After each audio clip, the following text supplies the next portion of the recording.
Very surprising news out of Auburn with not even 24 hours passing after a shocking down-to-the-wire game against Georgia State.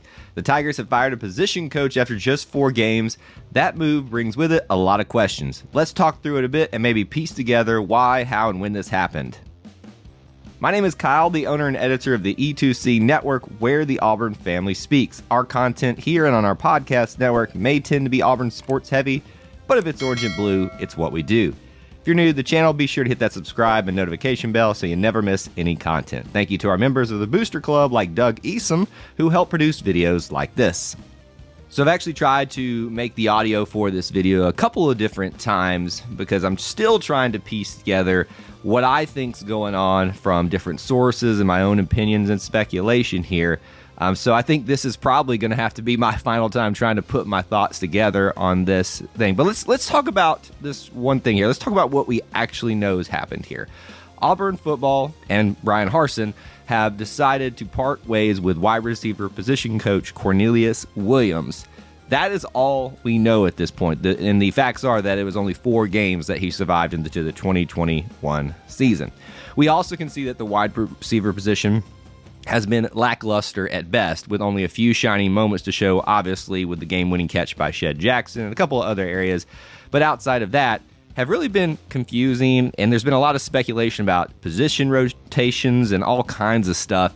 A lot of questions still arise out of the position. So that is what we do know, and that is the only thing that we know right now, because we haven't even heard Coach Harsin comment on it, and he will on his Monday presser, I'm sure, and be asked a lot of questions about it. So everything from this point is going to be pure speculation, and of course, I have some sources that I rely on and that I talk to and trust, and so I've kind of formed my opinion based off of those. But I just want to be upfront that this is not about me saying I know exactly what's going on, but just trying to take some time to put this together. And I think that's why it's important that we didn't put this video out right away after it happened, because then we'd just be emotionally reacting like, unfortunately, we've seen a lot of the fans doing right now.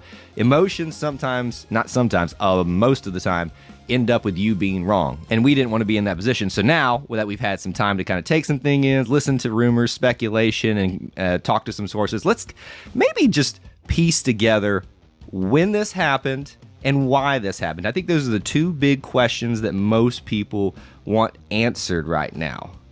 But before we get started on that, I want to remind you of a couple things. If you enjoy this type of content on this channel, we do ask that you help support it. There's a couple ways you can do that in the description links. Check all those out. One of those I want to draw your attention to is becoming a channel member. $1 a month is all it takes to help support what we do here. And we have so many of you that already do that, so thank you so much. You can hit the join button, hit the link above, or check out the links in the description. Let's talk about the win. When did this happen? It may not feel like it's that important of information, but I kind of think it is, because I think it kind of lends itself to maybe how all this stuff happened. So rumors are starting to circulate that this happened at halftime of the actual homecoming game. I don't know if that's necessarily true, but it might have started taking shape during halftime or even just throughout the whole game. I mean, did you see that game? Pretty much anything could have happened, to be honest with you. A lot of people are pointing to the fact that certain players, such as Zevion Capers and Elijah Kenyon, who have not seen a lot of time this season, which was very surprising. Even someone like myself, who made a top players or wide receivers to watch this season video, was completely wrong up to this point, because I had them at the top of my list. But we saw them get some more time in the second half, which is kind of interesting, right? We haven't seen that happen really all the rest of the season, so why the drastic change all of a sudden? I'm wondering if there weren't some discussions and disagreements being had during halftime amongst Harsin, some of the other staffers, and obviously Cornelius Williams. And there were some very big differences of opinion, but ultimately Harsin's the final guy and he gets the final say, which makes sense with such a drastic change of seeing them with a little bit more significant time. So I don't think that it happened during the game, the firing, but I do think the decision-making process started going in motion, with the final decision being rendered on Sunday when the news started breaking for everybody else. So that's the when this happened. Now the why this happened. That's the big confusing thing for everybody right now. Why did this happen?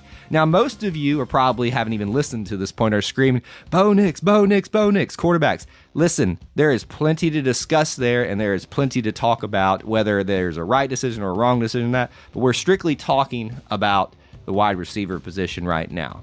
As I've been telling a lot of people, there are much bigger issues than quarterbacks right now, and I think this is evidence that that is the truth. And I'm not even saying that this is the biggest problem, the wide receivers or the wide receiver coach.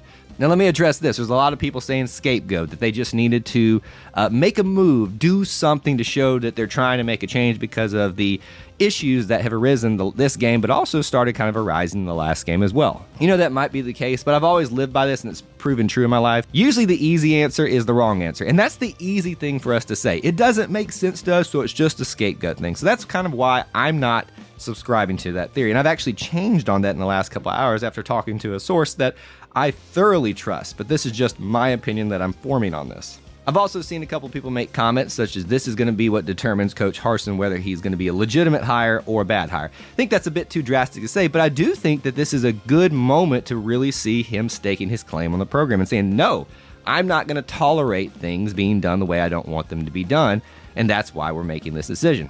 We don't know. We're not in the locker room, and he's probably not going to give us all the information in press conferences, so again, we're just speculating, and these are just my opinions. More on why it happened.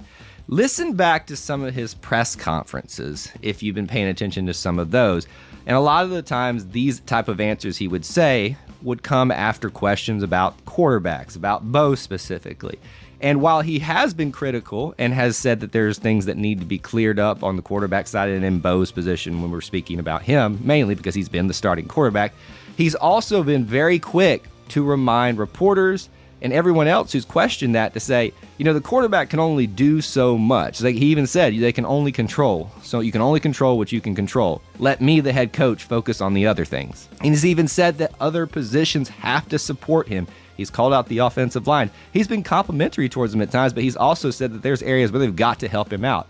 Same thing with the wide receivers. This is a narrative that he's been talking about his entire season already, not just on the field stuff. And listen, we're all reacting to on the field stuff. We don't know what's going on behind the scenes.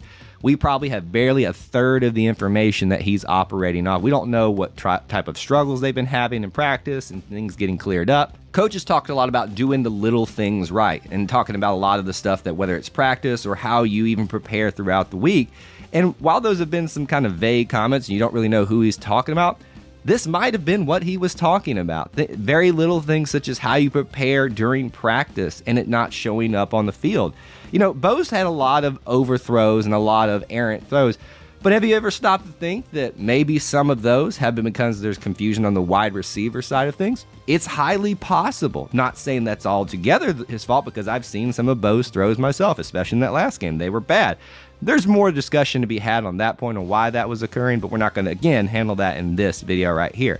The point of all this is that wide receivers have not stepped up to the plate on a consistent basis, and he's been big on consistency. I do think some things needed to change. However, I'm still not sure that this was the right move. I was a big fan of Cornelius Williams when he was brought in. I loved his ties to Alabama and how he was probably going to be the linchpin in getting us reestablished in our in-state recruiting. And being a younger guy, I thought he was going to be one of those that can really rally with the young players there on the team and kind of connect with them. And I've heard he's a great, upstanding guy, and so you hate to lose anybody like this. But unfortunately, the way things kind of were trending, something had to change. Should it have been the firing of the wide receiver coach? Of course, it feels like it shouldn't be to a lot of us, but we are not operating with all the information. That's the biggest thing I hope you take away from this. Let's stop reacting off of emotions and what we're seeing on the field, and let's understand that we're only operating with a small amount of the information, and they're doing the best that they can. This is what everybody wanted with a brand new head coach, a brand new regime. There are growing pains. There were growing pains with Nick Saban in his first year at Alabama.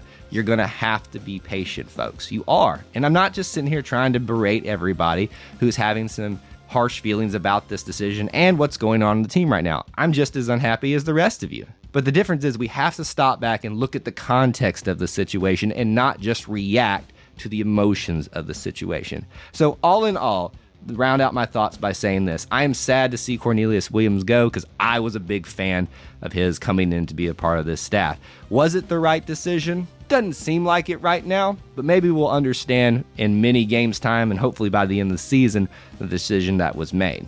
And all we can do now is move forward and work with what we have and we'll learn a lot more about this team and what is and isn't working in the coming weeks, months, and hopefully the rest of the season. Now, I do want to hear your thoughts in the comments, but I do encourage you and hope that you'll be constructive in your criticism and your own working through this issue and the confusing nature of this decision. I promise you that we don't have all the information, but please do share with me what you're thinking about the move to fire wide receiver coach Cornelius Williams. If you do enjoy this type of content, please hit that like button to help support it. You can also check out some of the links in the description, as I already mentioned, for ways to help support the content on this channel. Make sure you're subscribed along with that notification bell mark so you never miss an upload or a live stream. Thank you for tuning into the E2C Network, where the Auburn family speaks. War Eagle.